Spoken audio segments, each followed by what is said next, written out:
শুধুমাত্র একটা ডিম আর একটা আলু দিয়ে বিকেলের ঝটপট নাস্তা তৈরি করে নিন। আর এই নাস্তাটা খেতে কিন্তু অসম্ভব মজা লাগে। বিকেলের চায়ের সঙ্গে বা সন্ধ্যার চায়ের সঙ্গে কিন্তু এটা অসম্ভব জমে যাবে। এটা বড় থেকে ছোট সবাই পছন্দ করবে এই নাস্তাটা খেতে। একবার যদি তৈরি করে দেন বারবার কিন্তু এটা আপনার কাছে রিকোয়েস্ট আসবে যে নাস্তাটা তৈরি করে খাওয়ানোর। এতটাই মজা। আসসালামু আলাইকুম। হ্যালো বন্ধুরা, আপনারা কেমন আছেন? আশা করি আপনারা ভালো আছেন। আমি আলহামদুলিল্লাহ ভালো আছি। আমার শখের কিচেনে আপনাদের সবাইকে স্বাগতম। প্রতিদিনের মতো আবার একটি রেসিপি নিয়ে এসেছি। এ ডিম দিয়ে আলু দিয়ে আমি একটা নাস্তা তৈরি করে দেখাবো।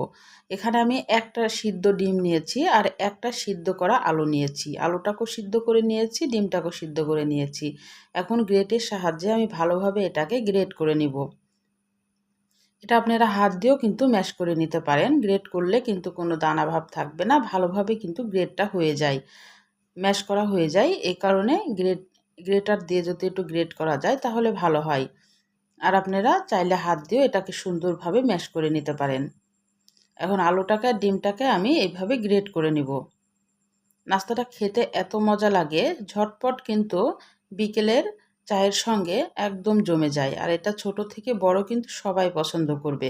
নাস্তাটা এতটাই মজা। আমার গ্রেট করা হয়ে গেছে, আমি এখন একটা পাত্রে তুলে নিব। এখন একটু লবণ দিয়ে দিব অল্প করে।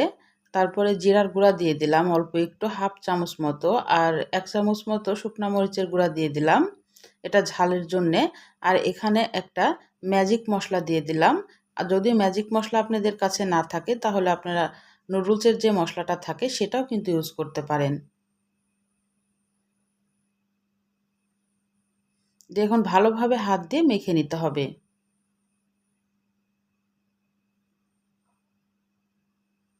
হাত দিয়ে ভালোভাবে একটা ডো তৈরি করে নিতে হবে। নাস্তাটা করতেও কিন্তু খুবই ঝটপট, একদম সময় লাগে না। আলু আর ডিমটা সিদ্ধ থাকলে কিন্তু যখন তখন এই নাস্তাটা তৈরি করা যায়। আর খেতেও কিন্তু অসম্ভব মজা লাগে। এটা সসের সঙ্গেও কিন্তু খুব ভালো লাগে খেতে। আমি এখানে আমার মাখানো হয়ে গেছে। আমি 1 টেবিল চামচ মতো এখানে কর্নফ্লাওয়ার দিয়ে দিলাম। আর পানি আমি আগে থেকে দিয়েছিলাম 2 টেবিল চামচ মতো, দিয়ে ভালোভাবে মিশিয়ে নিলাম। আর এখানে আমার ব্রেড ক্রাম্বস লাগবে। যদি আপনাদের হাতে যদি ব্রেড ক্রাম্বস না থাকে, আমি কিন্তু টোস্ট গুঁড়া করে নিয়েছি। আপনারাও এভাবে টোস্টকে সুন্দর করে গুঁড়া করে ব্রেড ক্রাম্বস তৈরি করে নিবেন। দিয়ে এখন আমি হাতে একটু ডো নিয়ে নিলাম, সে আলুর আর ডিমের, দিয়ে একটু লম্বাটে শেপ করে একটা শেপ দিয়ে দিলাম। এটা আপনারা যে কোনো শেপ দিতে পারেন, গোলও দিতে পারেন বা কোনো ডিজাইনও করে দিতে পারেন। আমি একটু কাটলেটের মতো করে লম্বা লম্বা করে ডিজাইনটা দিচ্ছি।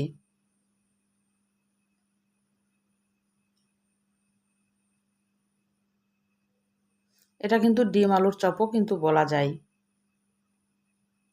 খুবই মজা লাগে খেতে, একবার হলো এভাবে তৈরি করবেন।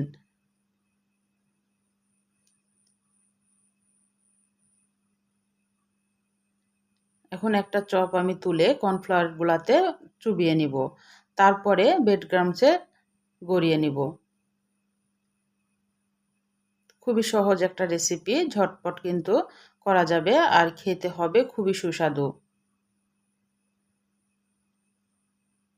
এটা সসের সঙ্গেও কিন্তু অসম্ভব জমে যায়, চায়ের সঙ্গেও কিন্তু খুবই ভালো লাগে। এইভাবে গড়িয়ে নিতে হবে, খুবই সহজ। আপনারা আমার হাতের দিকে লক্ষ্য করুন তাহলে বুঝতে পারবেন। কর্নফ্লাওয়ারের গুলাতে একবার এইভাবে কোট করে নিতে হবে, তারপরে ব্রেড ক্রাম্বসে এইভাবে কোট করে নিতে হবে।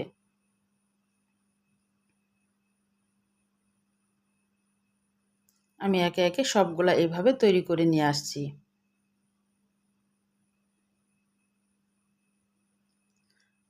এটা সব এটা সবগুলা তৈরি করে আমি এটাকে এখন 10 মিনিট ফ্রিজে রেখে দেব নরমালে। মানে ঠান্ডা হলে কোটটা কিন্তু সুন্দরভাবে একদম জমে যায়। আমি 10 মিনিট পর ফিরে আসলাম ফ্রিজ থেকে। তারপরে এখন তেল আগে থেকে বসিয়ে দিয়েছি। তেলটা ভালোভাবে গরম করতে হবে, তারপরে মিডিয়াম আঁচ করে দিতে হবে। দিয়ে এখন উল্টে পাল্টে লাল করে ভেজে নিতে হবে। আর এইভাবে কিন্তু আপনারা ফ্রোজেন করতে পারেন। অনেকগুলা তৈরি করে এভাবে ডিপ ফ্রিজে আপনারা সংরক্ষণ করতে পারেন। যে কোনো এয়ার কন্টেনারে যদি রাখা যায়, মাস জুড়ে কিন্তু এটা যখনই মন চাইবে কয়েকটা করে বের করে বিকেলের নাস্তা চায়ের সঙ্গে আপনারা ভেজে খেয়ে নিতে পারেন।